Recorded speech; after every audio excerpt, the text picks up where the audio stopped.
ನಮಸ್ತೆ ಕನ್ನಡಿಗರೇ. ಮಾರ್ಚ್ 22 ಕರ್ನಾಟಕ ಬಂದ್. ಹೌದು, ನಾವೆಲ್ಲ ಮೊನ್ನೆ ಆಗಿರೋ ಘಟನೆ ನೋಡಿದ್ವಿ. ಒಬ್ಬ ಬಸ್ ಕಂಡಕ್ಟರ್ ಮೇಲೆ ಹಲ್ಲೆ ಮಾಡಿರೋದನ್ನ. ಅಷ್ಟೇ ಅಲ್ಲದೆ ಮಹಾರಾಷ್ಟ್ರ ಮತ್ತು ಕರ್ನಾಟಕದಿಂದ ಬರೋ ಬಸ್ಸಸ್ ಎಲ್ಲ ಸ್ಟಾಪ್ ಮಾಡಿದ್ರು. ಯಾಕೆ ಮಾಡಿದ್ರು?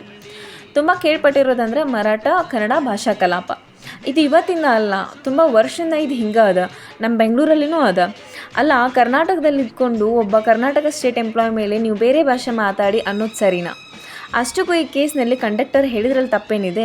ಇನ್ನೊಬ್ಬ ಹುಡುಗಗೆ ರೊಕ್ಕ ಕೊಟ್ಟು ಟಿಕೆಟ್ ತಗೋ ಅಂತೇಳಿ. ಸೊ ಇಲ್ಲಿ ಅವರು ಡ್ಯೂಟಿ ಮಾಡಿರೋದೇ ತಪ್ಪಾಯ್ತಾ ಅಂತ. ಅಷ್ಟೇ ಅಲ್ಲ, ಬೆಂಗಳೂರು ಕರ್ನಾಟಕದ ಅಲ್ಲ, ಬೇರೆ ಭಾಷೆ ಕಲಿಬೇಕು ಇಲ್ಲಿರೋರು ಎಲ್ಲರೂ ಅಂತ ಮಾತಾಡ್ತಾರೆ. ಅಲ್ರಿ, ಬೆಂಗಳೂರು ನಮ್ಮ ರಾಜ್ಯದ ರಾಜಧಾನಿ ಅದ. ಇದನ್ನು ನೀವು ನಮ್ದಲ್ಲ ಅಂದ್ರೆ ಹೆಂಗೆ? ಅಷ್ಟೇ ಅಲ್ಲದೆ ನಾವು ಯಾಕೆ ಮಾತಾಡಬೇಕು ಕನ್ನಡ? ಯಾಕೆ ಮಾತಾಡಬೇಕು ಅಂತಂದ್ರೆ, ಯಾವುದೋ ಒಂದು ಬೇರೆ ರಾಜ್ಯಕ್ಕೆ ಹೋಗಿ ನಾವು ಅಲ್ಲಿ ಇರ್ತೀವಿ ಅಂತಂದ್ರೆ ಅಲ್ಲಿರೋ ಲೋಕಲ್ ಮಂದಿ ಯಾವ ಭಾಷೆಯೊಳಗೆ ಮಾತಾಡ್ತಿರ್ತಾರೆ ಅದು ಮಾತಾಡಿದ್ರೆ ವ್ಯವಹಾರ ಈಸಿ ಆಗ್ತವೆ. ಸೊ ಕನ್ನಡ ಕಲಿಯೋದ್ರಲ್ಲಿ ತಪ್ಪೇನಿದೆ? ಉದಾಹರಣೆಗೆ ಒಬ್ಬ ಕ್ಯಾಬ್ ಡ್ರೈವರು, ಬಸ್ ಕಂಡಕ್ಟರ್ ಅಥವಾ ಬೇರೆ ಕನ್ನಡ ಯಾವುದೇ ಎಂಪ್ಲಾಯ್ ಆಗಿದ್ರು ಅವರೆಲ್ಲ ಸ್ಟೇಟ್ ಎಕ್ಸಾಮ್ ಬರದೇ ಅಲ್ವಾ ಪಾಸ್ ಆಗಿರೋದು. ಅವ್ರಿಗೆ ಹೋಗ್ಬಿಟ್ಟು you have to speak in Hindi, you have to speak in English ಅಂದರೆ how come? So it gonna work.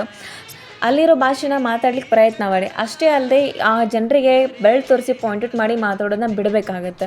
ನಾವು ನಮ್ಮ ಅಕ್ಕಪಕ್ಕದಲ್ಲಿರೋರಿಗೆ ಕನ್ನಡ ಕಲಿಸೋದಕ್ಕೆ ಪ್ರಯತ್ನ ಪಡೋಣ. ಅಲ್ಲೇ March 22 cab, auto, hotel services ಎಲ್ಲ ಬಂದಿರ್ತಾವೆ. ಸೊ ಟ್ರಾವೆಲ್ ಮಾಡೋರು ಎಲ್ಲರೂ ತಮ್ಮ ಅನುಕೂಲ ತಕ್ಕಂಗೆ ಚೆಕ್ ಮಾಡಿಕೊಂಡು ಟ್ರಾವೆಲ್ ಮಾಡಿ. ಈ ಒಂದು ಹೋರಾಟಕ್ಕೆ ಎಲ್ಲರೂ ಬೆಂಬಲ ಕೊಡಿ ಅಂತ ಹೇಳ್ತಿದ್ದೀನಿ.